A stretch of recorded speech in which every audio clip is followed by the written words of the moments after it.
Pagmamay-ari na kita kay Riel. Kaya wag na wag mong ipagdadamot ang kaligayahan na matagal ko nang gustong makuha sa'yo. Ang tagal ko nang inantay ito kay Riel. Kaya wala akong pagsisisihan na ginawa ko ito sa'yo. Ani niya, tuluyan na itong lumabas ng kwarto pagkatapos niyang magbihis. Naiwan na lamang akong mag-isa dito sa loob ng kwarto habang hindi mapigilan ang paghikbi ko. Ang sakit. Sobra na akong nasasaktan sa lahat ng mga pinagdadaanan ko ngayon. Parang hindi ko na ito kaya pagsarilihin. Itong mabigat kong problema. Dahil patuloy lamang akong sasaktan ni Luke kung mananatili ako habang buhay sa kanyang tabi. Naisip ko na ding tapusin ang buhay ko dahil wala na akong silbi ngayon. Ano pa nga bang silbi ko ngayon kung ang mga anak ko na gusto kong makasama? Si Jeho na tanging siya lang ang makakapagligtas sa akin sa mga kamay ni Luke. Pero parang baliwala na ako sa kanya at ang mga pamilya nagmamahal sa akin. Parang unti-unti na silang lumalayo dahil hinaharangan sila ni Luke na makalapit sa akin. Hindi ko na pinansin kung sinong pumasok dito sa loob ng kwarto dahil nakatulala ako sa kawalan. Iniisip ko pa din hanggang ngayon na nangyari sa amin ni Luke kagabi. Hindi pa ako nakakapagbihis ng damit dahil hindi maayos ang pag-iisip ko ngayon. Hindi ko na alam kung ano ang aking uunahin na gawin. Ano ang gagawin ko? Gusto ko nang umalis. Gusto kong takasan si Luke. Pero nahihirapan akong takasan siya dahil may mga ilang nakabantay na sa buong paligid simula nang malaman niyang nakikipag-usap sa akin si Inay. Iha, hanay nito na parang mangingiyak na. Pasensya ka na, Iha, dahil hindi ko gusto itong nangyari sa'yo. Naaawang ani nito. Napatingin ako sa kanya at mabilis na niyakap. Inay, tulungan niyo po akong makatakas dito. Parang awa niyo na po. Gusto ko pong takasan si Luke, Inay. Sumbong ko dahil siya na lang ang makakatulong sa akin para makatakas. Sige, Iha, tutulungan kita pero hindi sa ngayon dahil may mga nagbabantay na sa buong kapaligiran. Kukuha ko ng tiyempo, Iha, para makatakas ka. Ani nito, napahiwalay ako ng yakap sa kanya at tipid na ngumiti. Salamat po, Inay. Ani ko. Matamang tumingin siya sa akin at tila nagulat pa ito. Sinasaktan ka ni Sir Luke, Iha? Nagtatakang ani nito. Hindi niya alam na ito rin mismo may gawa sa aking noo na ginamot niya kagabi. Napahawak siya sa aking pisngi. Nagkapasa din ako siguro doon dahil ramdam ko na masakit pa rin yun gawa ng malakas na pagsampal niya sa akin kahapon. Napayuko na lang ako ng ulo ko at napahikbi na naman. Habang tumatagal kasi ay palalim na ng palalim ang galit sa akin ni Luke. Hindi naman kasi maiwasan ang hindi kami magkasagutan kung tungkol lang ito kay Jeho. Ayos lang po ito, Inay. Sige po, ako na pong bahala sa sarili ko. Tuwid kong sagot. Pakiramdam ko kasi nariyan si Luke na nakikinig lang. Kawawa naman si Inay kung pati siya ay madadamay. Ayokong may madamay pa sa akin. Dahil lamang sa pagmamahal ko kay Jeho na hindi kailanman makukuha yun ni Luke. Nang matapos kong kumain ng pang-umagahan, agad na inayos ko ang aking sarili dahil kanina pa nag-aantay ang mga ito sa akin. Paalis na kami ngayon. Hindi ko alam kung saan kami pupunta dahil patungo ata kami ngayon sa kabilang isla. Dinig ko kasi na may pupuntahan kaming falls. Free na photoshoot na naman nila. Bakit pati ako'y kailangan pang sumama? Wala naman akong gagawin doon at walang makausap. Kanina pang nakatikom ang aking bibig. Ang ingay nilang magkakasama at nagkakasiyahan. Samantalang ako'y mag-isa tahimik lang na nakamasid sa dagat. Habang binabaybay na namin patungo sa may falls, hindi ko kasama si Luke ngayon dahil may kausap itong client.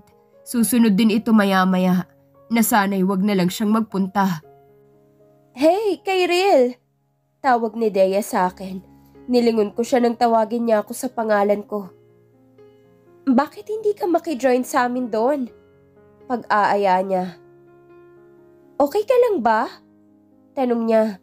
Parang wala akong naintindihan sa mga sinasabi niya dahil tulala lamang akong nakatitig sa kanya. Hey! Tawag niya pa sa akin at bigla ang paghawak niya sa aking braso kaya ako napadaing sa sakit. "Oh, I'm sorry," hinging patawad niya. "Nasaktan ka sa pagkakahawak ko? I think magaan lang naman ang pagkakahawak ko sa braso mo." Ani nito. "Love," tawag ni Jeho kay Dea. Umiwas ako ng tingin mula sa kanya nang siya'y pumarito sa amin. Tumalikod ako at muling itinuon ang paningin ko sa dagat para makaiwas lang sa kanila. Hindi ko sila pinansin habang nag-uusap at dito pa talaga sila naglalambingan sa tabi ko. Hindi ko na kayang tiisin na marinig pa ang mga matatamis nilang pag-uusap at tila babagsak na naman ang mga luha na kanina pa gustong bumagsak.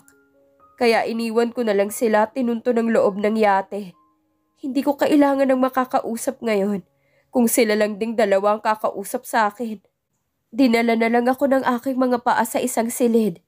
Hindi ko alam kung kanino itong silid. Basta pumasok na lang ako at tinungo ang banyo. Dito ko na naibuhos ang masasaganang mga luha ko na kanina pa ito naipon. Sobrang sakit na kasi itong mga sunod-sunod na araw na nakikita ko silang magkasamang dalawa. Ano pa kaya kung ikakasal na silang dalawa? Makakaya ko bang lahat ng ito? Kakayanin ba ng puso ko kung matatali na din sa ibang taong pinakamamahal ko? Hanggang sa bigla na namang nanikip ang aking dibdib nang maramdaman ko na naman ito. Hindi ako makahinga, kaya agad na tinanggal kong suot kong sunset chiffon shirt jacket para maginhawaan ang aking katawan. Kita ko sa salamin na malubha na ang aking mga pasa sa aking braso at hindi na talaga ito biro. Hindi ko na talaga ito magagawang maitago pa. Nangingitim na din ang mga ito na kanina naman ay hindi pa ito masyadong halata. Nang maayos na ang aking paghinga, binuksan ko agad ang faucet para makapaghilamos na din para hindi mahalata at makita ng ibang namumugto kong mga mata. Pakiramdam ko kasi parang huminto na ang yateng sinasakyan namin. Narito na siguro kami sa isla, kaya agad kong inayos ang aking sarili. Natanggal tuloy yung concealer na pinahid ko sa aking pisngi, kaya kita agad ang pasa roon. Napahawak ako doon sa mismong may pasa. Dahil sa kakatitig ko sa refleksyon ng salamin ng aking sarili, ay hindi ko na malaya na bumukas ang pinto. Nanlaki ang aking mga mata na si Jehong pumasok dito sa loob at nilock niya ang pinto. Napaharap ako bigla sa kanya. Napunong-puno ang aking kaba sa aking dibdib. Hindi ko alam kung galit ba siya sa akin dahil sa ibang klaseng paninitig niya. Naglakbay ang mga mata niya sa kabuuan ko nang papalapit siya sa akin at huminto ito sa aking harapan. Ang lapit niya kaya nailang ako sa mapang-akit niyang paninitig. Bahagya akong umiwas dahil hindi ko kayang pantayan ang kanyang paninitig. "Who did this to you?" Malamig niyang ani nang makita niya ang aking mga pasa sa buo kong katawan. Hindi ako sumagot at baka hindi siya maniniwala sa akin dahil naalala ko lamang yung sulat na kanyang binasa noon. "Si Luke ba ang may gawa nito sa'yo? Answer me, Kyril." Nagagalit niyang tanong. Jeho's POV. Nakahinto ng sinasakyan naming yate. Narito na kami sa isla kung saan gaganapin ang free na photoshoot namin ni Dea. Nakababa na ang lahat, pero napansin kong parang wala si Kyril sa mga kasamahan naming nagsibabaan. "Sweetheart!" Sigaw ni Dea nang mapansin itong hindi pa ako nakakababa. Nauna na kasi itong bumaba dahil excited na ito na makita ang falls. "Sunod ako, love!" Sigaw ko din. Love ang tawag ko sa kanya, imbis na sweetheart din. Gusto ko lamang makalimot sa nakaraan naming dalawa ni Kyril. Pero minsan sa tuwing nakikita ko siya, ay parang wala na sa akin kung ano ang aming nakaraan noon. Kinalimutan ko na ang lahat, simula nang dumating si Dea sa buhay ko. Sumabay na sa pag-alis si Dea kasama ang mga kaibigan niya. Agad ko namang hinanap si Kyril sa loob at baka naroon lang siya. Una kong tinunto ng unang kwarto dahil may 2 kwartong yate na to. Madali lang naman halukugin ito dahil maliit lang ang space nito. Wala siya dito nang hanapin ko. Sinunod ko na din ang 2 kwarto. Medyo nakaawang pang pinto nito at sigurado akong naririto siya. Pero wala din ito nang hanapin ko. Aalis na sana ako nang may marinig ako na parang may humihikbi sa loob ng banyo. Kaya agad ko itong tinungo. Pinihit kong saraduhan ang pinto. At agad na nakita ko itong tulala ito sa salamin pagkabukas ko ng pinto. Nagulat siya sa pagbungad ko sa pinto. Bahagyang nagalit ako sa nakita ko dahil hindi ko inaasahan na makikita ko siyang punong-puno ng pasa sa buo niyang katawan habang hawak pa niyang kaliwa nitong pisngi. "Who did this to you?" Galit na ani ko nang makita ko siyang may mga pasa sa buo niyang katawan. Hindi siya sumagot at bahagyang umiwas ng tingin. "Si Luke ba ang may gawa nito sa'yo?" "Answer me, Kyril."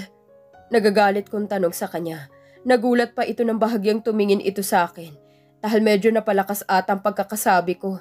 Nangunot ang aking noo nang makita ko sa malapitan ng mukha niya. "Si Luke ba lahat ang may gawa nito sa'yo?" Mahinahon kong tanong sa kanya dahil bigla akong nakaramdam ng awa sa kanya. Sa kabila ng lahat ay biglang napawi ang lahat ng galit ko sa kanya. Nang yakapin niya ako agad. Kusang kumilos ang aking dalawang kamay at marahang hinaplos ang likod nito. "Tulungan mo ko, Jeho." Iyak na ani niya. Hindi ko siya maunawaan kung bakit humihingi ito ng tulong sa akin. Hindi ko alam sa sarili ko kung tama ba itong ginagawa ko. But damn it, ikakasal na ako kay Dea. Mahal ko siya. Hindi na dapat ako lumalapit pa kay Kyril. Hindi din dapat ako nangingialam sa kanilang dalawa dahil mag-asawa sila ni Luke. Unti-unti ang pagbitaw ng aking mga kamay at bahagyang inilayo ang aking katawan sa kanya. Matamang tumingin siya sa akin na naikuyom pa niya ang dalawang kamao nito dahil sa paglayo ko sa kanya. "I'm sorry sa nangyari. Hindi dapat ito malaman ni Dea. Halika na, nakababa ng mga kasamahan natin." Ani ko, hindi siya sumagot at tila nagpipigil siya ng galit sa akin dahil kita naman sa mga mata niya. Bigla na lang ako nakatanggap ng malakas na sampal mula sa kanya. Napahawak ako sa aking pisngi. Hindi naman ako nagalit sa kanya dahil siya lang naman ang nakakagawa nito sa akin. "Sorry sa nangyari. Dahil ba niyakap kita?" "Okay, tanggap ko na, Jeho. Tanggap ko na." Ani niya na may kasamang pagtulo ng mga luha sa kanyang mata. Ngunit agad din niya itong pinahid ng mabilis. "Tandaan mo ito. Sa oras na malaman mong lahat, huwag mo na akong hahanapin at lalapitan kailanman. And by the way, congrats nga pala sa inyong dalawa ni Dea. Sana maging masaya ka sa piling ng iba." Ani niya at nauna na siyang lumabas ng banyo.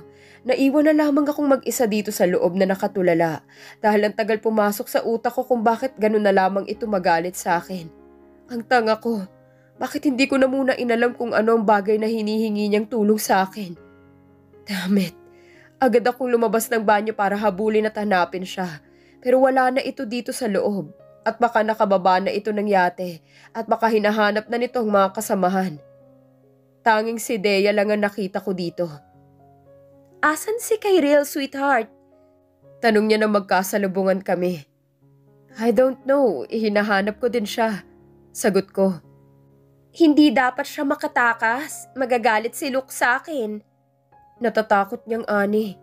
"What?" Kunot noo kong tanong sa kanya. "Anong ibig mong sabihin na makakatakas siya kay Luke?" Tila nagulat siya sa akin at natakot. Ang ibig kong sabihin, sweetheart, magagalit si Luke sa akin kapag mawala siya dito sa isla. Sa akin kasi siya ibinilin eh."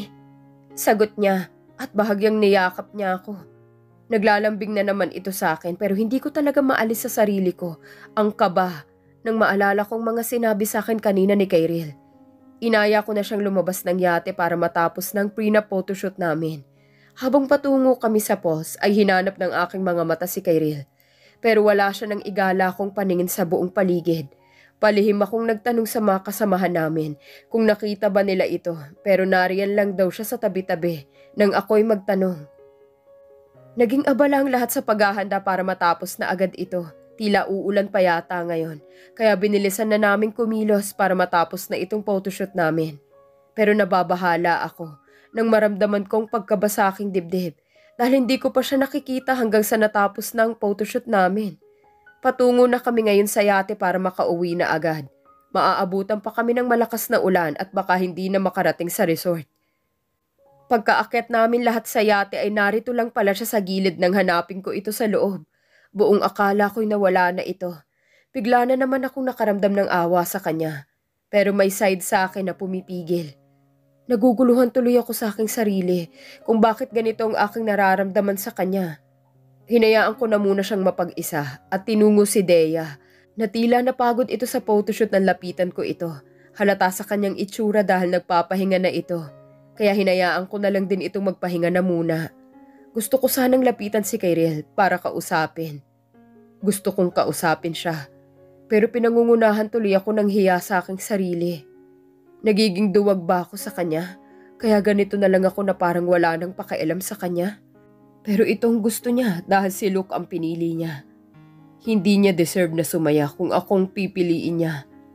Nasasaktan din ako sa tuwing naaalala ko lang ang malaman kong lahat na mas mahal niya si Luke kesa sa akin. But I want to hear her side kung bakit niya yung ginawa. At nais ko din malaman kung anong gusto niyang sabihin sana sa akin kanina. Naglakas loob akong lapitan siya ulit para kausapin siya. Tumabi ako sa kanya at bahagyang lumayo ito sa akin. Wala itong kalingon-lingon sa akin at tila galit pa ito sa akin. Napabuga na lang ako ng hangin sa aking bibig dahil sa hindi niya pagpansin sa akin. Kyrell, narito ako para makinig sa mga paliwanag mo. Please tell me the truth. Gusto kong malaman kung totoo ba yung sulat na nabasa ko noon. Honey ko, yun ang una kong tinanong sa kanya dahil gusto ko lamang malaman ang dahilan kung bakit ginawa niya yon. Lalo na't unti-unti kong napapansin na kakaiba sa kanya ngayon. Hindi naman siguro ako masasaktan kung malaman ko ang totoo dahil tanggap ko naman yon kahit malaman ko pang katotohanan. But what if? Kung mali ako. Bahagyang lumingon ito sa akin nang sabihin ko yon. Matamang tumingin siya sa aking mga mata at tila punong-puno ito ng hinanakit. Yun ang nakikita ko sa mga mata niya at hindi lang yun. Dahil nararamdaman ko din yun. Gusto mo bang malaman ang lahat, Jeho? Pag-uumpisa niya. Sa tingin mo ba, magagawa ko yun sa'yo? Kung alam mong ikaw ang tunay kong minahal, kilala mo ko, Jeho. Ikaw lang ang naging una ko. At ikaw lang ang nag-iisang mahal ko. Ikaw lang ang minahal ko. Wala nang iba. Wala nang iba, Jeho. Alam mo yun. Dahil inamin ko naman lahat ng yun, di ba? Bago tayo nagkahiwalay. At alam mo din kung ano ang kayang gawin ni Luke. Pero bakit mo ko hinayaan na matahali ako sa kanya? Umaasa ako noon na tutulungan mo ko. Dahil ikaw lang ang may kakayahan para matulungan ako. Pero ngayon ay wala ng pag-asa na magkakabalikan pa tayong dalawa. Paliwanag niya. Hindi ako agad nakareact dahil sa mga nalaman ko. Agad ko siyang niyakap nang malaman kong katotohanan mula sa kanya. I'm sorry, sweetheart. I'm sorry. Hinging tawad ko sa kanya habang mahigpit ang pagkakayakap ko sa kanya. Parang ayoko na siyang pakawalan sa mga oras na to dahil na-miss ko din siya. I was wrong again. Dahil agad akong naniwala sa sulat kamay niya noon. I hate myself dahil wala akong nagawa para tulungan siya. Habang yakap ko siya ay damang-dama ko kung anong mga pinagdadaanan niyang hirap sa kamay ni Luke. At lalong hindi ko kayang tanggapin ang makita ko kaninang mga pasasya sa buong katawan nito. Sinasaktan siya ni Luke. Damn it. Magbabayad siya ng malaki dahil sa mga nagawa niyang pagsira sa amin noon. Sweetheart, ano to? Tanong ni Dea nang biglaan ng pagsulpot nito. Agad akong humiwalay kay Kyrell at baka malaman pa ito ni Luke. Hindi pa naman ako nakakaisip ng plano kung paano ko siya ilalayo kay Luke. At ayokong maunahan niya ako kung sakali mang ilalayo siyang muli sa akin. Hindi ko na yun nahayaan pang mangyari. Lalo na't nakabalik na sa akin ang aking mahal.